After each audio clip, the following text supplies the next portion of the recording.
माहेरची साडी. लग्नानंतर पहिल्यांदाच दिवाळीसाठी स्नेहाची आई तिच्या घरी आली. हातात मुलीसाठी एक साधी साडी होती. सासूबाईंनी साडी पाहिली आणि म्हणाल्या, अगं, एवढी साधी साडी कशाला आणलीस? आमची सून आहे ती. स्नेहाला आईचा अपमान झाल्यासारखं वाटलं, पण आईने काहीच न बोलता हसून साडी स्नेहाच्या हातात दिली. रात्री सगळे झोपल्यावर स्नेहाने साडी उघडली तर तिच्या पदरात एक छोटी चिठ्ठी होती. बाळा, साडी साधी आहे, पण ती घेण्यासाठी मी तुझ्या बाबांची औषधं घेणं 2 दिवस पुढे ढकललं. तुला काही कमी पडू नये एवढीच माझी इच्छा. स्नेहाच्या डोळ्यात पाणी आलं.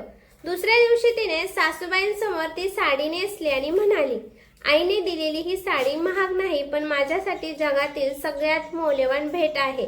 सासूबाईंच्या डोळ्यातही पाणी आलं. त्यांनी स्नेहाला जवळ घेतलं आणि म्हणाल्या, मला माफ कर बाळा, मी साडीची किंमत पाहिली, पण तिच्या मागचं आईचं प्रेम पाहिलंच नाही. स्नेहाने आईला फोन करून फक्त एवढंच म्हटलं, आई, यावेळी तू मला साडी नाही, तुझं संपूर्ण प्रेम नेसवलंस.